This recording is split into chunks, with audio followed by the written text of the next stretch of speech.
Vas-y. Bonjour, écoutez, je suis Bruno Brunel, magnétiseur géobiologue. Je suis en compagnie de mon ami Patrick Cordier qui me filme.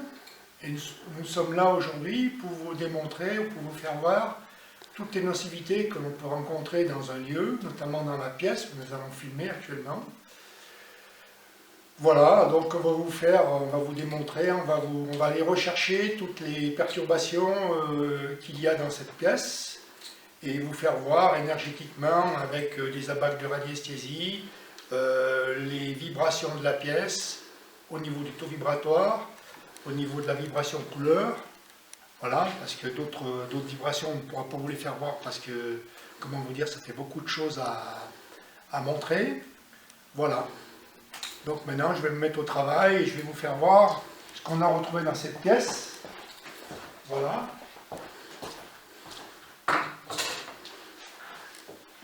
Donc, je vais être là. J'ai fait une analyse du lieu en préalable avec les abacs de radiesthésie que j'ai en ma possession. Voilà. Donc, je vais déjà m'assurer que le lieu, les énergies du lieu, je vais vous connecter au lieu avec le monde visible et invisible, parce que quand on travaille en géobiologie, il faut toujours se connecter au lieu, au monde invisible et invisible, et demander l'autorisation à travailler. Cela veut dire qu'on doit travailler dans l'humilité, mais aussi dans la confiance, sans valoriser l'ego. Voilà. Donc je me connecte au lieu, je me connecte au monde invisible et visible de ce lieu, et je vais demander, en l'instant présent, le champ magnétique de cette pièce, avec mon pendule. Donc je demande le champ magnétique de cette pièce en l'instant présent. Et je m'aperçois que mon pendule, lui, tourne en sens inverse des aiguilles d'une montre. Alors cela veut dire en radiesthésie que le champ magnétique de la pièce n'est pas bon. Maintenant, je vais donc mesurer le taux vibratoire de cette pièce en l'instant présent. Et je m'aperçois que par rapport à mon échelle de Bovis, que ce taux vibratoire est très bas. Il est même en dessous de 0. Je vais passer sur une échelle de Bovis négative. Et je vais demander le taux vibratoire de cette pièce en l'instant présent. Et je vois qu'en taux vibratoire négatif de Bovis, cette pièce vibre à moins 5000 unités Bovis, ce qui représente quand même des vibrations très basses. Voilà. D'un abac de radiesthésie que j'ai en ma possession avec toutes les nocivités présentes actuellement dans le monde de l'habitation, je vais donc cibler les nocivités de cette pièce en l'instant présent. Et je m'aperçois qu'il y a donc de l'eau souterraine,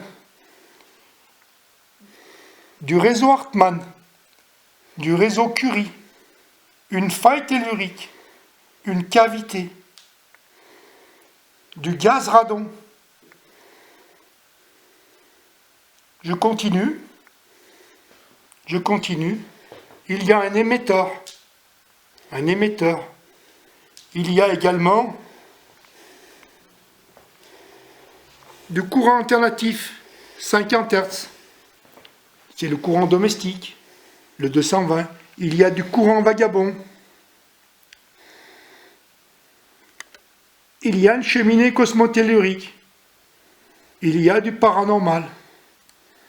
Lorsque mon pendule bouge sur la graduation énoncée, cela veut dire que la nocivité est présente. La nocivité est présente dans la pièce ou dans l'habitation. Voilà. Donc, cela veut dire également que la vibration couleur du lieu, je vais regarder la vibration couleur de ce lieu, en l'instant présent, de cette pièce, et cette vibration couleur, elle est en rouge électrique. ce qui correspond bien au taux vibratoire très faible de ce lieu. Si je prends également le cosmotellurique de cette pièce, si je regarde le rapport cosmotellurique de cette pièce, en cosmique, je suis à 3. En tellurique, je suis à 11. Cela veut dire que le rapport cosmotellurique n'est pas équilibré. Il est en dystonie. J'ai trop d'énergie tellurique dans cette pièce par rapport aux énergies du cosmos. Et c'est comme cela qu'on visualise l'énergie d'un lieu. C'est parti. On peut également regarder le champ magnétique du lieu. Si je prends le champ magnétique du lieu en l'instant présent, vous voyez, mon pendule va vers une graduation très basse. Je suis pratiquement à 0, ce qui correspond au taux vibratoire très bas, à la vibration couleur en électrique, au cosmotellurique non équilibré. Maintenant, si on peut voir aussi la ionisation du lieu. Donc je vais demander quel est le rapport d'ion dans ce lieu en l'instant présent. Et je vois que ma ionisation va dans les ions positifs. Il faut savoir que les ions positifs ne sont pas propices aux vivants. Ce sont les ions négatifs qui sont propices aux vivants. Ce qui justifie, en toute humilité, les mesures que l'on a fait précédemment par rapport aux énergies du lieu. À partir du moment où j'ai des ions positifs, cela veut dire que l'énergie du lieu n'est pas top, n'est pas bonne. Voilà. Vas-y. Les outils dont on se sert sont des abacs de radiesthésie que vous pouvez visualiser. Attends, rapproche-toi. Que vous pouvez visualiser. Des abacs de radiesthésie. On a en tout et pour tout 26 abacs de radiesthésie. 26 abacs avec des graduations différentes et avec également des données différentes. On utilise le pendule, le ressenti, le pendule, le ressenti. On utilise des baguettes de sorcier, uniquement des baguettes de sorcier. Attends, je ne vois pas. Voilà. On utilise des baguettes de sorcier. On utilise des baguettes en aile. Des baguettes en aile. Aucun appareil électronique. Il n'y a pas besoin d'électronique pour faire des mesures. L'électronique commence. Oui, l'électronique. Il n'y a pas besoin d'électronique pour faire des mesures. L'électronique est basée sur une fréquence. Il va mesurer des fréquences. Nous mesurons des nocivités différentes par rapport au lieu. Un appareil électronique est étalonné sur une fréquence. Le corps humain est étalonné sur des dizaines, voire des centaines de fréquences. Voilà. Voilà. Ce que l'on peut dire, c'est cela. C'est qu'on n'a besoin d'aucun appareil électronique. Voilà. Donc maintenant, qu'est-ce que je vais faire? Eh bien, je vais aller rechercher les nocivités présentes dans la pièce. J'ai trouvé qu'il y avait une faille. Donc, je vais partir de cette zone-là et je vais avancer. Et je vais demander, désir être sensible, à une ligne de force faille. Et je vais voir comment ma baguette va réagir. Et je m'aperçois que ma baguette, hop, me signale à cet endroit-là, sur cette zone-là, une faille. Une faille. Je fais donc des pas de chaque côté et je retrouve ma faille ici. Je la retrouve également ici. Cela veut dire que j'ai visionné une faille dans cet axe-là. Cette faille étant représentée par du marron, ici, vous voyez, par du marron, une faille. Je continue également, ma recherche. je reprends ma baguette et je continue. Et je demande également à être sensible à une ligne de force faille. Et je retrouve une faille ici. Je retrouve une faille ici. Je continue. Je reviens là. Je retrouve ma faille. Je continue. Je retrouve également ma faille ici. Cela veut dire que donc j'ai deux failles. Une dans ce sens-là et une dans ce sens-là. Ok. Maintenant, je vais rechercher l'eau pour voir si j'ai de l'eau dans les yeux. Je recherche l'eau. Désir être sensible, ma ligne de force eau. Et je retrouve de l'eau. Et je retrouve de l'eau. Je retrouve de l'eau. Cela veut dire que ma faille, donc, est humide. Ça veut dire que dans ma faille, j'ai de l'eau. L'eau étant représentée par le bleu. Le bleu. Voilà. Je reprends de ce côté-là et je continue. Désir sensible, ligne de force. Et je retrouve de l'eau. De l'eau. Donc, j'ai de l'eau dans cette faille-là, qui se prolonge ici, si vous voyez ma main, et de l'eau dans cette faille-là, qui se prolonge dans ce sens-là. Et quand je redécoupe tout ça, je m'aperçois que sur ce point-là, ici, j'ai un croisement de deux failles humides. Deux failles humides. Voilà. Ce qu'il faut savoir en géobiologie, lorsque vous avez de l'eau, vous avez systématiquement le réseau Curie, le réseau fer, qui est un réseau diagonal, entre 3 mètres et 8 mètres de distance. Ce réseau-là se déplace dans l'eau, systématiquement. Systématiquement, ce réseau-là se déplace dans l'eau. Alors, le réseau Curie, lui, c'est un réseau fer qui est diagonal, ça veut dire à 45 degrés nord-sud. Il maille toute la Terre. Ce réseau-là, on peut le détecter donc en radiesthésie, je vais vous le faire voir maintenant. Je désire être sensible à une ligne de force Curie. Je retrouve bien Curie, je retrouve bien Curie dans ma faille. Je viens là, désire être sensible à une ligne de force Curie. Je retrouve bien Curie dans ma faille humide. Humide. Je dis bien humide.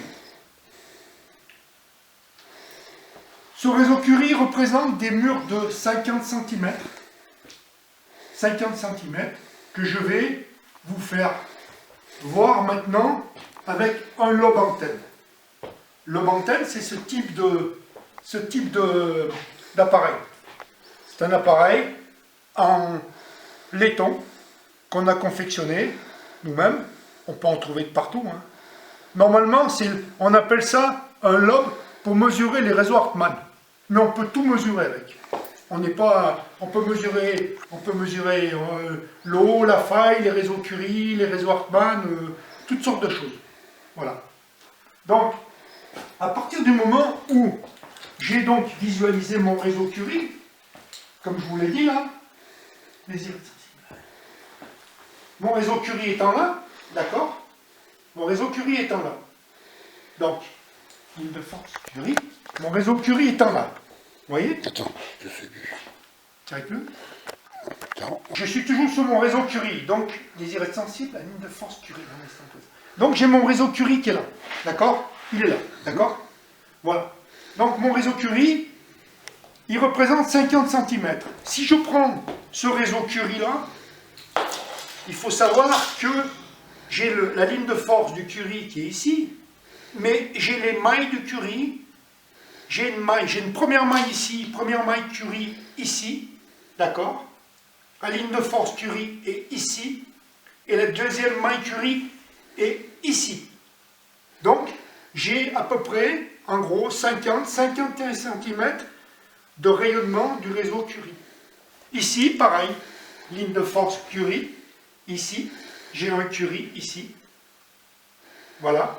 J'ai ma première maille Curie de ce réseau-là, ici.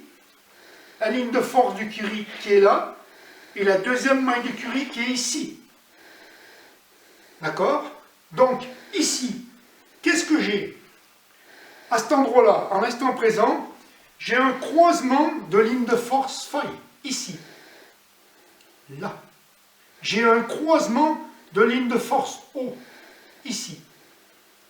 J'ai un croisement de lignes de force Curie, ici. Mes deux Curie se croisent ici, à cet endroit-là, où je mets mon doigt. Là. Les deux failles se croisent là. Les deux passages d'eau qui sont dans les failles se croisent là. Maintenant, je vais vous prendre le taux vibratoire de ce point. Ce point-là, ici. Répète. Donc, là, j'ai le croisement des deux réseaux Curie, ici. J'ai le croisement des deux lignes de force eau souterraine. J'ai le croisement des deux lignes de force faille tellurique. Mes deux failles étant humides. Donc la faille qui vient d'ici est humide, la faille qui vient d'ici est humide. Maintenant, ce point-là, qui est un point géopathogène. Un point géopathogène, ça veut dire que c'est un point qui n'est pas adapté aux vivants. Que ce soit les humains, les animaux, les végétaux. C'est un point très bas. On va le mesurer en radiesthésie, je vais vous le faire voir.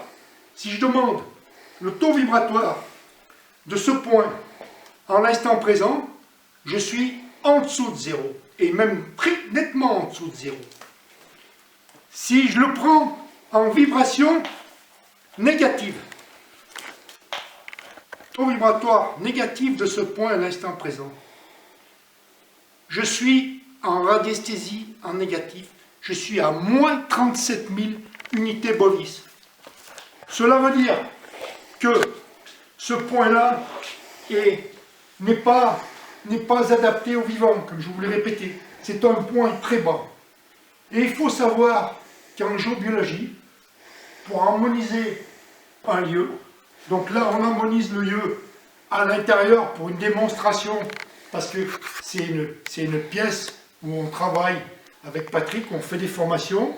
C'est un lieu qu'on soigne à chaque fois, qu'on fait comprendre aux élèves. Et donc, on va vous montrer maintenant comment, par la pose d'une pierre, on peut remonter les énergies de cette pièce et neutraliser les nocivités des phénomènes. Je dis bien neutraliser les nocivités des phénomènes. Ça veut dire, quand on soigne une maison en géobiologie, on neutralise les nocivités des phénomènes. Les phénomènes, ils existent toujours. Les réseaux Curie existent toujours. Les failles existent toujours. L'eau existe toujours physiquement. Ce qu'il faut comprendre, c'est qu'on neutralise les nocivités. Ça veut dire que les phénomènes n'ont plus d'impact énergétique sur le vivant, ne créent plus de déficience sur le vivant. Alors, normalement, une maison comme ça, on ne la soignerait pas par l'intérieur, on la soignerait sur les extérieurs. Ça veut dire qu'on irait rechercher ce type de nocivité, ce type de point énergétique très bas sur les extérieurs. Parce qu'il faut savoir que le lieu là, il est très grand, il y a plusieurs pièces, et que nous maintenons ce lieu comme ça en énergie basse pour notre travail, mais s'il fallait vraiment le soigner, on le soignerait sur les extérieurs. Voilà. Donc, maintenant, ce que je vais vous montrer, nous avons une pierre de granit de ce type-là. Nous avons une pierre de granit. c'est une pierre de granit, c'est du granit brut. Alors, cette pierre, qu'est-ce qu'elle représente? Bon, cette pierre, déjà, elle a une polarité. Ça veut dire que nous-mêmes, nous avons des polarités.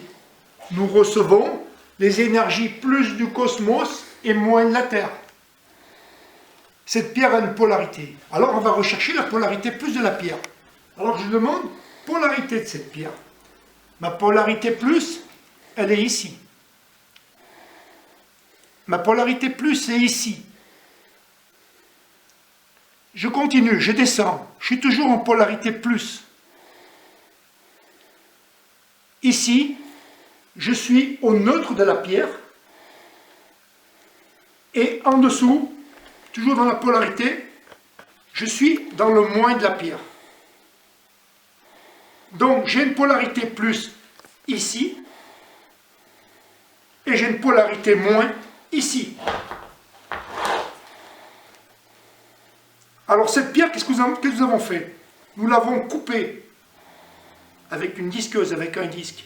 Ça ne modifie pas les énergies de la pierre. Nous l'avons coupée avec une disqueuse pour que cette pierre, sur une surface plane, comme ici, soit au maximum de sa polarité ici. Ça veut dire quoi? Ça veut dire que si je pose la pierre ici,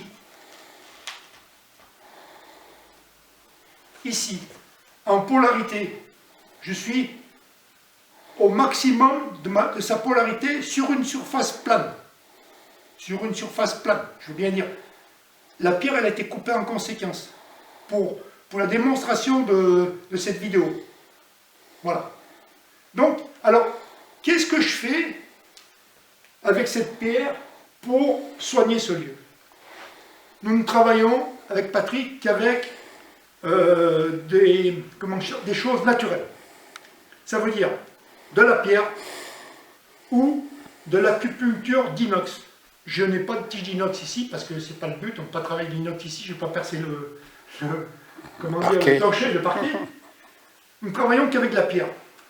Bon, parce qu'on s'est aperçu que toutes les ondes de forme fabriquées par l'homme, même si elles sont très belles, bien fabriquées, au bout d'un moment, ces ondes de forme, comment dire, elles se saturent, elles ne fonctionnent plus. Donc c'est un cercle vicieux, il faut sans arrêt les nettoyer, et c'est pénible, et les gens oublient, et ça ne marche pas. Au bout d'un moment, ça ne marche pas. Ce qu'il faut savoir, c'est qu'en géobiologie, il faut voir la durée dans le temps. Si votre maison, elle marche une semaine, eh bien, oui, elle aura marché une semaine. Mais le but d'un soin, c'est que ce soit pérennisé dans le temps. Ça dure ad vitam aeternam. Donc, ce que j'ai fait là, donc j'ai posé cette pierre en polarité maximale, c'est-à-dire le plus en haut. Mais cette pierre, il faut que je lui donne une orientation. En plus de la polarité. L'orientation, c'est la pierre qui va me le donner en information par télépathie, en rentrant en connexion avec elle. Et je vais lui demander, dans cette position-là, par exemple, cette position-là, la pierre, si je la mets là, en pourcentage, je vais lui demander, dans cette position, à quel pourcentage elle est de son orientation d'origine.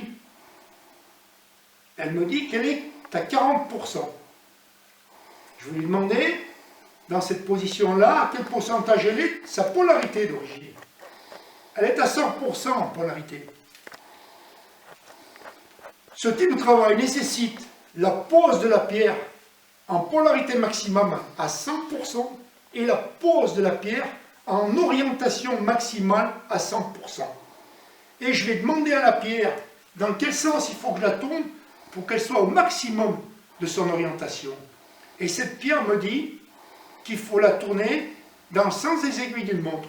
Mon pendule me donne l'information. Donc je vais tourner cette pierre dans le sens des aiguilles d'une montre. Et je vais le faire.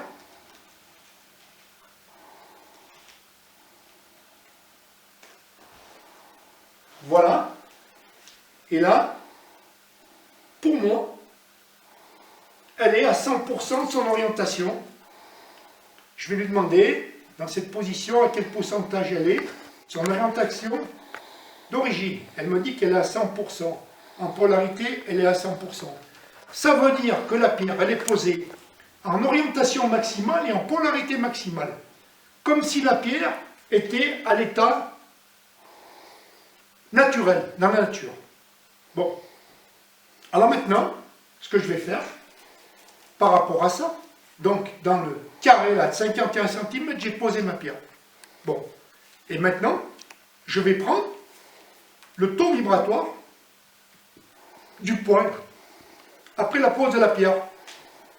Toute cette vidéo est faite de façon, comment dire, rationnelle, dans l'honnêteté mentale. Nous ne sommes pas là pour, comment dire, pour faire ça dans l'à peu près. Elle est faite dans la réalité et, comment dire, de façon la plus rationnelle possible et la plus honnête possible. Donc, je vais demander maintenant le taux vibratoire de ce point-là qu'on a mesuré en l'instant présent. Et je vais regarder le taux vibratoire. Et mon taux vibratoire, maintenant, il est plus à moins 37 000 comme tout à l'heure. Il est à plus 37 000. J'ai inversé les énergies. Ça veut dire que j'ai pratiquement doublé, je dis bien doublé, l'énergie de ce point-là. L'énergie de ce point-là. Voilà. Si, par exemple, vous prenez cette pierre-là, vous revenez une semaine après, le point sera toujours pareil. Pourquoi? Parce que la pierre, comment dire, est quelque chose de naturel, qui est dans la nature. C'est du granit. Le granit a une, comment vous dire, a une petite radioactivité. Ce n'est pas une centrale nucléaire, attention, on dit bien. Il a une petite radioactivité. Et cette radioactivité présente dans cette pierre-là, parce que le granit, il y a beaucoup de cristaux de roche dedans, il y a quand même des cristaux de roche. Cette petite radioactivité qu'il y a dans la pierre, donc évite à la pierre de se saturer en ondes telluriques.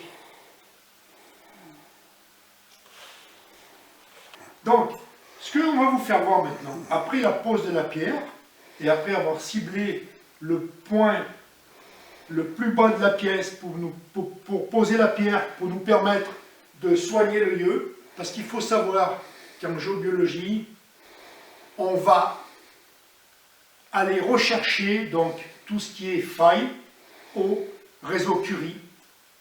On ne s'inquiète pas des réseaux Hartmann, parce qu'on ne travaille jamais sur les réseaux Hartmann, sauf si vraiment on retrouve un point étoile, ça veut dire un croisement des réseaux Curie sur un nœud Hartmann, disposé sur une faille humide ou de l'eau.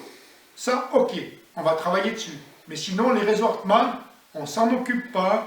Quand une maison est soignée, à partir du moment où on a soigné sous la faille, l'eau et les réseaux Curie, eh bien, les réseaux Hartmann sont neutralisés. Voilà. La faille aussi, l'eau aussi et les réseaux Curie aussi. Donc maintenant, ce qu'il faut savoir en géobiologie, c'est que vous avez un avant et un après. Si vous voulez, il n'y a pas d'espace-temps dans les énergies, il n'y a pas de dimension, mais il y a, si vous voulez, un avant et un après. Donc, tout à l'heure, j'ai mesuré, je suis allé vous faire voir, avec ma baguette de sourcier qui est là, la représentativité de cette faille et de cette eau. J'ai posé ma pierre ici. Si maintenant, je redemande, je désire être sensible à une ligne de force faille en l'instant présent, je dis bien en l'instant présent, très important, l'allocution et la verbalisation quand on demande quelque chose. Ligne de force faille en l'instant présent, je ne retrouve plus la faille. Ligne de force eau en l'instant présent, je ne retrouve plus l'eau. je ne retrouve plus l'eau. Je ne retrouve plus l'eau. Ligne de force Curie en l'instant présent, je ne retrouve plus le réseau Curie. C'est la pierre, cette pierre-là. Donc, qu'est-ce qui se passe lorsqu'on appose la pierre ici? Bon, il faut savoir que cette pierre va capter les énergies cosmiques. Va capter les énergies cosmiques du cosmos. Cette pierre va concentrer les énergies cosmiques sur ce point-là, et ce sont les énergies cosmiques que la pierre va attirer. Ces énergies cosmiques vont rentrer en synergie avec les énergies telluriques, et c'est cet apport d'énergie cosmique par la pierre qui va faire que je vais, comment dire, soigner ce point, soigner cette faille, et neutraliser les nocivités des phénomènes. Je dis bien neutraliser les nocivités des phénomènes. Voilà, c'est un apport d'énergie cosmique par la pierre, posé sur un point bien précis, comme on vous a dit dans la vidéo, en orientation, en polarité maximale, qui vont faire que ce point-là est neutralisé. Alors il faut savoir qu'une pierre comme ça, elle va neutraliser le phénomène jusqu'à 7 mètres au-delà. De tous les côtés, 7 mètres au-delà. Alors quand les pierres sont posées sur les extérieurs des maisons, elles vont neutraliser 7 mètres au-delà de la maison. Alors, par exemple, si jamais je voulais harmoniser une maison dans ce type-là, dans cette configuration-là, j'ai donc deux failles. Si je représente la maison dans cette pièce, j'ai deux failles, une faille là, une faille là. Hein, il faudrait pratiquement poser une pierre sur chaque faille. Ça veut dire que pour harmoniser une maison comme ça, il faudrait pratiquement 4 pierres pour harmoniser la maison. 4 pierres, voilà.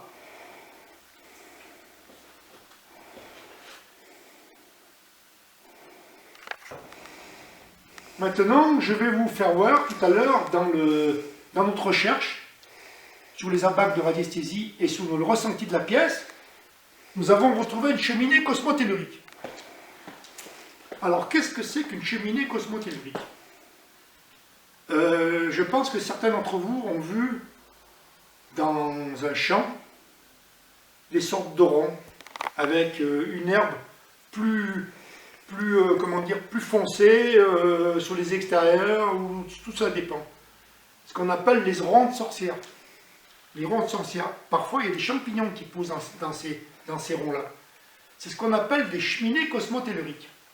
Alors, les cheminées cosmotelluriques sont des respirations de la Terre. La Terre respire. Elle a une respiration entre elle et le cosmos. Ces cheminées cosmotelluriques ont une incidence sur le vivant.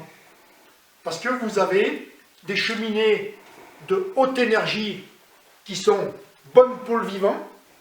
Souvent, dans les églises, dans les lieux de culte, vous avez des cheminées de haute énergie qui ont été mises là par des personnes initiées et qui ont été placées là pour harmoniser, pour équilibrer le lieu. On ne va pas en dire plus, c'est une recherche ultérieure. Bon. Là, on a retrouvé tout à l'heure une cheminée cosmotellurique. Et donc, avec mon pendule, je recherche cette cheminée cosmotellurique. Mon pendule tourne, ma main gauche faisait office d'antenne, je vais la chercher. Et cette cheminée cosmotellurique, on l'a trouvée ici. Vous voyez? Ici. Cette cheminée cosmotellurique, elle est ici. Donc là, si vous voulez, mon pendule tourne dans le sens des aiguilles d'une montre. Il tourne dans la phase tellurique de la cheminée. Il faut savoir qu'une cheminée cosmotellurique respire 3 minutes en phase tellurique, dans ce sens-là. Pendant à peu près 3 minutes.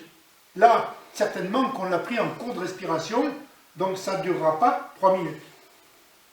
Donc, je laisse faire mon pendule. Là, je suis en phase tellurique. D'accord? Là, je suis en phase où rien ne se passe. Mon pendule oscille d'avant en arrière. C'est une phase latente qui dure 15 secondes. Et vous allez voir mon pendule, comment il va faire. Mon pendule va repartir dans l'autre sens. Tout doucement. Et il repart. Et il repart en sens inverse aiguille d'une montre, en phase cosmique, pendant à peu près 2 minutes 30. Alors, on ne va pas faire durer la vidéo pendant 2 minutes 30. Bon, le but n'est pas là.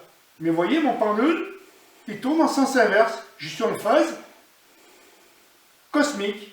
D'ailleurs, je peux vous dire, je ne suis pas bien ici. Je suis très mal, parce que bon, déjà, je suis sur la fin Yellow, je suis sur le réseau Curie, je suis sur la cheminée cosmotellurique, donc c'est pas un point où je vais rester longtemps, quoi. Je peux y rester parce que je suis habitué à ce type de point-là, mais voilà, quoi. Donc voilà, voilà. Donc voilà. Alors, il faut savoir que ces cheminées, parfois, elles ont des bras. Et on a été voir ces bras, on a été, comment vous dire, aller rechercher les bras. On a demandé à la cheminée si elle avait des bras. Est-ce que cette cheminée cosmotellurique dispose de bras? Oui. Alors on va lui demander combien de bras. 1 bras, 2 bras, 3 bras, 4 bras, 5 bras, 6 bras. Elle a 6 bras. C'est pratiquement le maximum qu'on retrouve en géobiologie sur les bras. Alors, je vais vous faire voir un bras, déjà. Je vais vous faire voir un bras.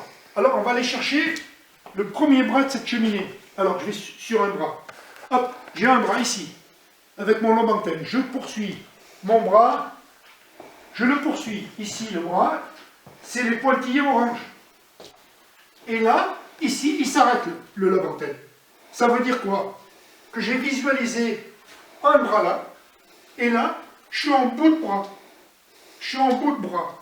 Donc ici, on a matérialisé à peu près le bout de la colonne de respiration ici, qui fait un arc de cercle, parce que la cheminée va sur l'extérieur, on n'a pas pu faire l'arc de cercle complètement, elle va sur l'extérieur. Et là, j'ai un bras, d'accord? Là, j'ai un deuxième bras, pareil, deuxième bras de la cheminée. Je poursuis, et je suis encore en bout de bras. Ici, je suis en bout de bras ici. Donc, j'ai un premier bras, j'ai un deuxième premier bras, j'ai un autre bras ici, vous voyez, c'est le troisième bras. J'ai un autre bras ici, j'ai le quatrième bras. J'ai un autre bras ici, cinquième bras. Et j'ai un autre bras ici, sixième bras. Il faut savoir que sur une cheminée cosmotellurique de haute énergie, la nocivité maximale, elle n'est pas sur la colonne de respiration, elle est sur les bras, ici. Et elle est spécifiquement sur le bout de bras, représenté comme ceci. Voilà.